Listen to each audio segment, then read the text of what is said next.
somatostatine, donc une nouvelle option qui peut maintenant être possiblement disponible. Pour les analogues de la somatostatine, sachez que ça va être utile dans le syndrome carcinoïde, mais dans d'autres syndromes sécrétoires plus rares, comme le glucagonome, ça c'est celui-là qui faisait les lésions cutanées, ou le vipome qui donnait beaucoup de diarrhée. Donc souvent, ces gens-là, en plus de leur traitement pour ralentir la maladie, vont avoir besoin d'un traitement anti-sécrétoire. Pour le gastrinome, ça c'est le syndrome sécrétoire qui peut donner de l'acidité. On a des médicaments qu'on appelle les inhibiteurs de la pompe à protons, les IPP, qui vont vraiment être essentiels pour prévenir là, les ulcères et le risque d'hémorragie. Donc, c'est encore là un traitement qui est essentiel à rajouter à ces patients-là. Et pour l'insulinome, ce qui est particulier quand ça sécrète de l'insuline et que les gens font beaucoup d'hypoglycémie, c'est vrai que l'idéal, c'est vraiment si on peut aller opérer ces patients-là, puisque le traitement avec les médicaments va en général moins bien répondre. Donc, souvent, si la chirurgie est possible, c'est vraiment notre première option pour ces personnes-là. Parfois, ça peut devenir vraiment très invalidant aussi de faire des hypoglycémies. Ça peut mettre en jeu parfois la vie du patient. Et donc, le Télotristan, que je voulais vous parler un petit peu plus, ça, c'est la nouvelle molécule qui a été approuvée par Santé Canada dans le syndrome carcinoïde réfractaire. Donc, c'est indiqué chez les gens vraiment qui ont un syndrome réfractaire, malgré qu'ils ont déjà un traitement d'analogue de la somatostatine, donc soit l'octréotide ou le lanréotide. Et le but, c'est de diminuer les diarrhées. Ça ne va pas vraiment avoir d'effet au niveau des rougeurs ou des floches, mais ça peut améliorer les diarrhées chez les gens qui ont un syndrome carcinoïde réfractaire. Il y a eu récemment des études qui sont sorties, notamment Téléstar, Télépath, que vous avez peut-être entendu parler. Et donc ça va viser à diminuer la production de la sérotonine, l'hormone qui crée le syndrome carcinoïde, puisque ça va aller inhiber ce qu'on appelle la tryptophane hydroxylase.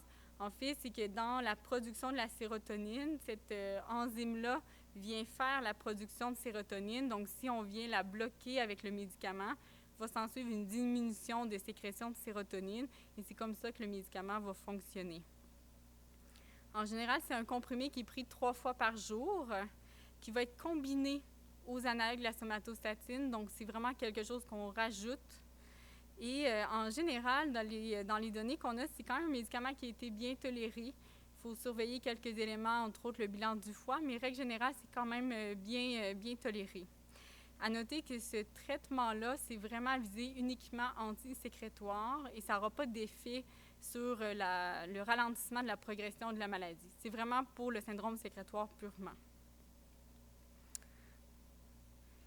Et donc, je tenais à vous présenter aussi cette diapositive-là, puisque quand même, dans les tumeurs neuroendocrines, je trouvais ça intéressant de voir que quand même, depuis les années 70, il y a quand même de plus en plus d'options qui sont disponibles. Initialement, on n'avait que quelques molécules, et comme vous pouvez voir, depuis les années 2000, on a vraiment de plus en plus de traitements qui sont offerts. Donc, comme vous pouvez voir, il y a quand même plusieurs options dans les traitements médicaux. Il y en a d'autres aussi dans les traitements chirurgicaux et en médecine nucléaire que vous allez découvrir aujourd'hui. Mais je pense que c'est important aussi de garder espoir. Il y a des nouvelles molécules qui s'en viennent, il y a des nouvelles molécules qui sont à l'étude. Donc, de plus en plus de possibilités de traitement. Donc, je pense que c'est important de continuer la recherche dans ce domaine-là et quand même de garder espoir. On ne sait pas ce que les prochaines années aussi vont nous donner. Et donc, un peu pour résumer ma présentation, mais oui, les tumeurs neuroendocrines sont rares, mais on en voit quand même de plus en plus. C'est vraiment essentiel pour nous de bien les classifier. Comme vous avez pu voir, le pathologiste est vraiment d'une aide essentielle et c'est important d'avoir tous les éléments avant de proposer un traitement. Vous allez voir, c'est sûr qu'il y a plusieurs imageries, plusieurs tests qu'on vous demande, mais c'est vraiment pour bien documenter la maladie. Et par la suite, un peu comme je vous l'ai dit tout au long de ma présentation, c'est des tumeurs neuroendocrines qui sont très hétérogènes, ça varie d'une personne à l'autre. C'est pour ça que les séquences de traitement peuvent être différentes d'une personne à l'autre. Donc, c'est vraiment important pour nous d'individualiser le traitement. Donc, la prise en charge va vraiment être différente d'une personne à l'autre. Et quand même, sachez qu'il y a plusieurs options qui sont disponibles. Donc, c'est un peu un bref survol. Je voulais quand même garder une certaine partie pour si vous avez des questions. Mais voilà, ça termine ma présentation.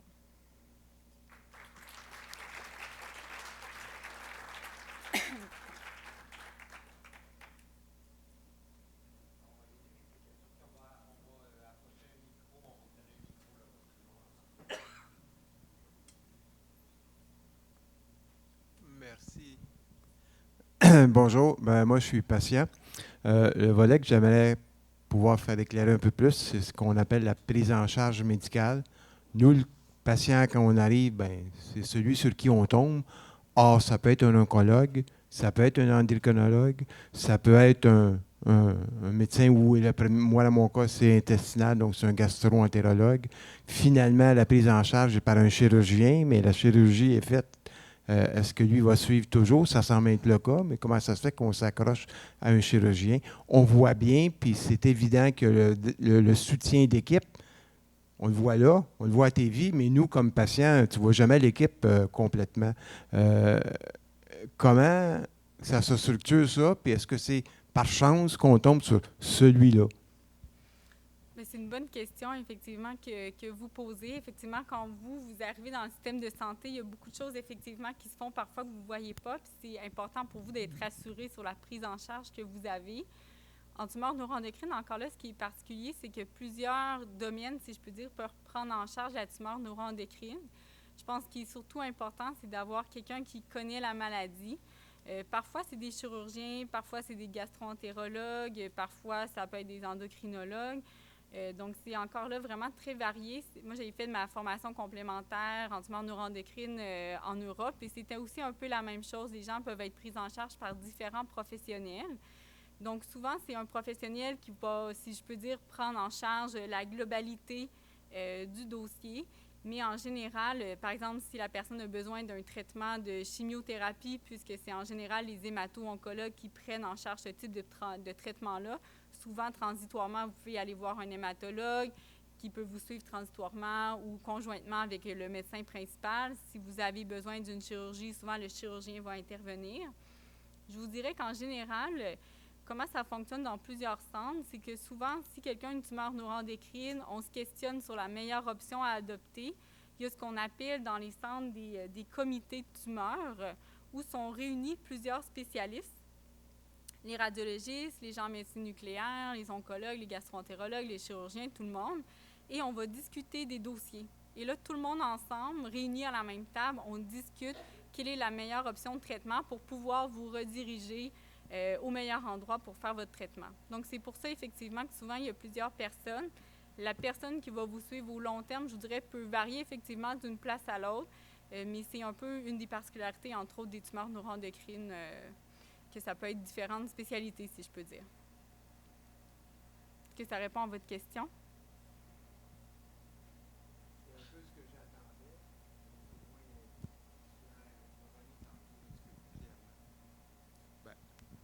Je vais y aller tout de suite d'abord. Oui, oui, allez-y.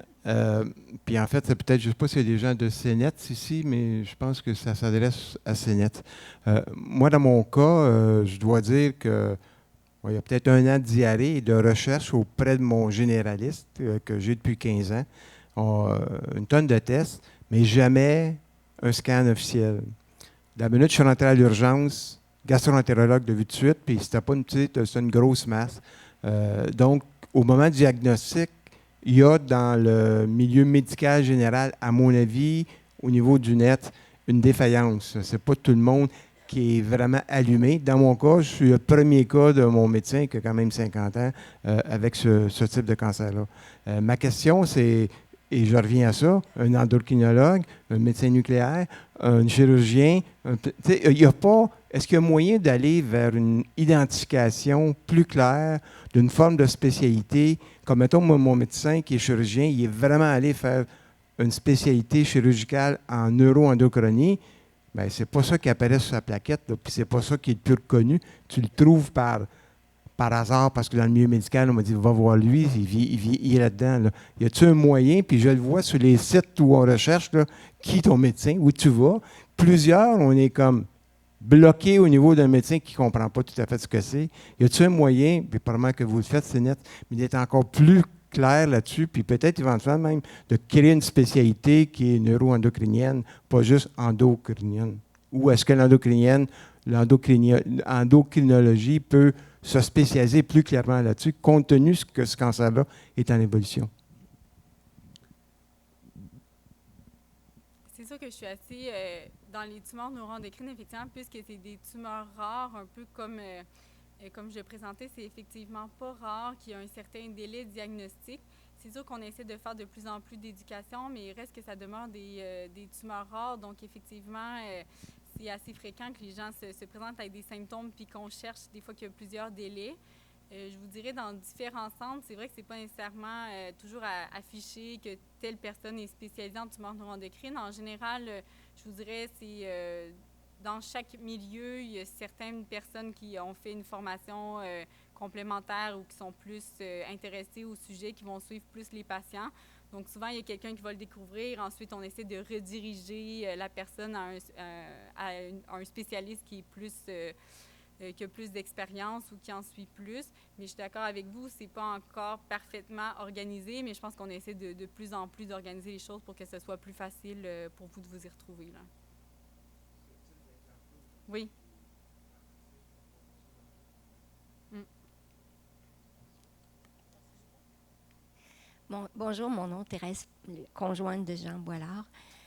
Quand on parle de glandes tumeurs neuroendocrines, est-ce que les glandes salivaires ont une action là-dedans? Parce que Jean a toujours aimé le café, mais depuis que ça a été découvert, on a passé quelques cafetières, quelques marques de café, mais le goût des aliments a vraiment changé. Il n'y a plus du tout la même attitude sur des mets qu'il connaissait puis qu'il adorait. Il y a souvent la bouche sèche, mais j'ai dit peut-être qu'il y a d'autres médications, mais les glandes salivaires peuvent-elles être comprises là-dedans? C'est difficile de dire à chaque personne, mais c'est vrai que des fois, il peut y avoir certains traitements que les gens ont pris ou certains effets secondaires après des traitements qui peuvent parfois altérer le goût. Donc, c'est possible que ça soit en lien avec ça. Ça ne veut pas nécessairement dire qu'il y a une atteinte de la tumeur neuroendocrine au niveau des glandes salivaires, mais c'est peut-être plus une conséquence soit de traitement ou un peu de l'évolution de tout ça. Bonjour, je m'appelle Serge Guérette. Je suis aussi atteint du cancer neuroendocrine. J'ai deux questions pour vous. La première porte sur la sandostatine. Dans les monographies, on a fait mention que du traitement du syndrome sérétoire. Est-ce que c'est démontré que ces injections-là ont aussi un effet par rapport à l'évolution de la maladie ou l'évolution des tumeurs? Ça, c'est ma première question. Deuxième question, parce que vous avez dit que les métastases des tumeurs neuroendocrines n'évoluaient pas nécessairement de la même manière que dans le cas des autres cancers. Donc, est-ce que vous pouvez donner des précisions quant à l'évolution du syndrome et la durée dans le temps, s'il y a des règles qui peuvent s'appliquer de façon plus générale? Merci. Oui, donc pour répondre à votre première question, est-ce que les analogues de la somatostatine ont été prouvés pour ralentir la progression de la maladie? La réponse, c'est oui. Il y a entre autres l'octréotide, c'est l'étude qu'on appelle PROMIT, c'était le nom de l'étude. Et pour le lanréotide, c'est l'étude Clarinet. Donc, vous avez entre autres accès aux publications par le site CINET si vous voulez voir les détails. Mais ces études-là avaient effectivement pour but de démontrer, lorsqu'on les comparait entre autres, que ça ralentissait la progression de la maladie. Donc, les analogues de la somatostatine ont effectivement deux buts. Ils ont effectivement un effet antitumoral, donc qui ralentit la progression prouvée.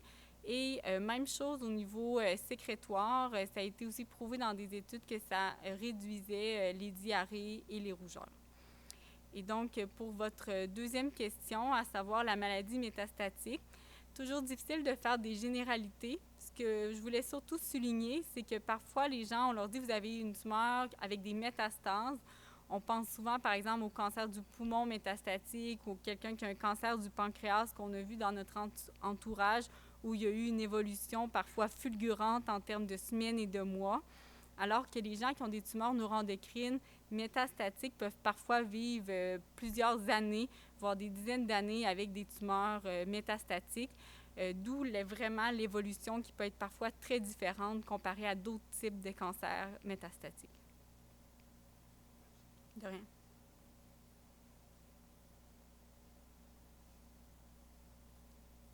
Bonjour, Danica, patiente. Pour un peu aller dans le sens des questions de monsieur, est-ce que vous suggérez, dans le fond, parce que là, ce que je vis et ce que probablement plusieurs autres vivent, c'est qu'on est suivi par un spécialiste ou par un médecin avec une spécialité X. est-ce que vous suggérez que le patient fasse des démarches par lui-même pour aller voir, par exemple, un endocrinologue, un gastro-entérologue, ou etc., ou de laisser, ou de questionner, ou de demander au médecin par lequel on est suivi si lui il suggère passer d'avoir une référence par lui, ou le patient de s'occuper de lui-même, d'essayer d'aller voir autre pour compléter le dossier ou le suivi? Je vous dirais, je pense que un peu... je pensais que vous avez une question. Probablement un peu... je pense qu'en tant que patient, je pense que le plus vous pouvez vous documenter, des fois, c'est important pour nous pour essayer de comprendre un petit peu ce qui nous arrive. Donc ça, c'est une première option, si je peux dire, qui, dans tous les cas, peut aider parfois à mieux comprendre notre maladie. Pour ce qui est du suivi avec votre médecin, je vous dirais, règle générale, si votre médecin a moins vu de cas ou s'il est moins à l'aise, je vous dirais la grande majorité des gens vont chercher à référer à quelqu'un de plus spécialisé qui va être plus qui va être capable de prendre plus en charge la tumeur neuroendocrine. Donc, je vous dirais que ça se fait normalement un peu de façon logique avec votre médecin. Donc, probablement un peu des deux. Je pense que de votre côté, si vous avez le moindre doute, je pense que c'est important aussi d'avoir une bonne relation avec votre médecin. On comprend que les gens ont des inquiétudes quand c'est des tumeurs rares et tout. Il ne faut pas hésiter à le dire à votre médecin. Je sais que c'est une tumeur rare. Est-ce qu'il y a des gens particulièrement? Puis je pense qu'il va être à même de répondre avec vous. Il peut vous dire oui, j'en suis beaucoup. Effectivement, je peux vous référer. Je pense que c'est important d'être bien honnête aussi avec votre médecin, puis il va savoir où vous diriger par la suite. Est-ce que je pourrais ajouter un Oui. commentaire? Oui, bien sûr. Avec CNET Canada, on a parlé ça dans plusieurs forums. Et l'expériment ou expérience qui ça a bien fonctionné, c'est avec une infirmière spécialiste. Si, par exemple, vous avez votre favorite infirmière qui souvent rencontre les patients, l'infirmière est toujours présente et elle ou il est capable de suivre avec le patient très bien. Ça fonctionne très bien. On a écouté l'exemplaire d'Angleterre et je pense qu'à Montréal aussi, il y a un bon exemplaire. C'est peut-être la façon, je sais que le médecin n'est pas capable de suivre les patients et les patients lui-même pas capable. Donc, l'infirmière est toujours facilement être comme une présence constante pour le patient et dirige vers différents groupes. Ça fonctionne bien. Je ne sais pas si le CHU de Québec vous permettez d'engager une infirmière exactement pour cette purpose, mais c'est la chose, il faut dégarder avec les chirurgiens, les nucléomédecines. Peut-être vous avez une bonne raison de demander tel type d'aide. Merci. Merci.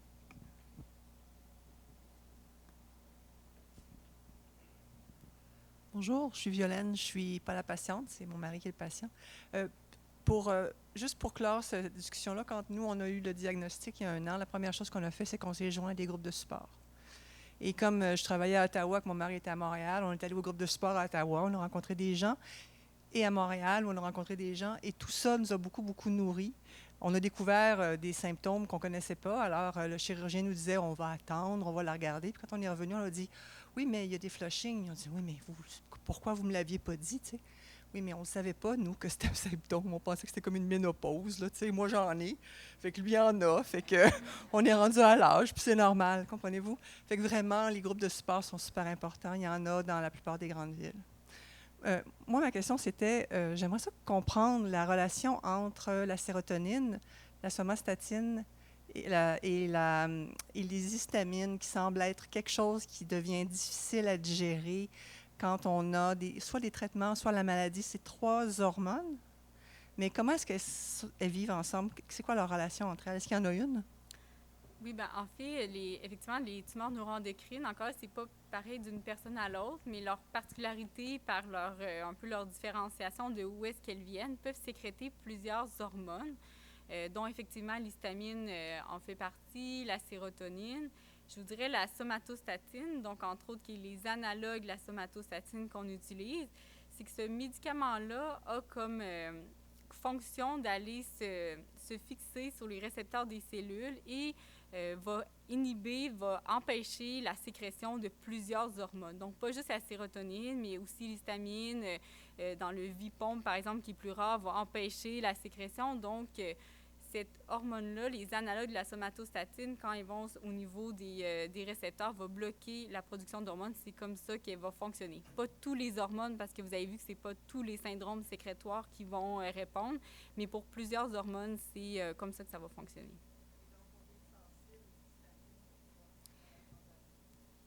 Encore là, c'est pas nécessairement une généralité. Qu'est-ce que vous voulez dire par la... Des problèmes de digestion des aliments qu'on mangeait normalement puis qu'on mange moins. Ce qu'on a appris d'une diététicienne qui était à une conférence à Toronto, parce que nous, on fait les conférences, on fait tous les groupes, qui disait que, bon, par exemple, des aliments qui sont cuisinés, il faut tout de suite les geler. On ne peut pas garder des choses dans le frigo. Un aliment qui reste dans le frigo 2-3 jours produit des histamines et ils deviennent indigestes. Alors là, on a changé nos habitudes. Puis on essaie aussi de comprendre, il y a des aliments qui ont beaucoup d'histamine, comme les ananas ou comme les tomates. On essaie de faire des listes d'aliments avec histamine, mais ça devient un peu fou là, parce qu'il y en a un peu partout, fait qu'on ne sait plus trop quoi regarder. J'essaie juste de comprendre la relation, puis qu'est-ce qu'il faut vraiment éliminer ou garder, puis qu'est-ce que c'est correct de garder. Encore là, c'est très individuel. Je vous dirais, chaque personne est différente, même des fois avec le même site. Souvent, c'est de voir un petit peu qu'est-ce qui fonctionne pas pour chaque personne. Effectivement, chez certaines personnes qui ont des syndromes sécrétoires, dont le syndrome carcinoïde, parfois on sait que certains aliments peuvent déclencher plus de diarrhée ou déclencher des rougeurs. C'est probablement en ce sens-là. Encore là, c'est très individuel. Je n'ai pas nécessairement de ligne de conduite unique. Par contre, je pense effectivement, si vous avez accès à une nutritionniste, ça peut quand même parfois vous aider à voir un petit peu le lien de ce que la personne tolère, ce que la personne ne tolère pas.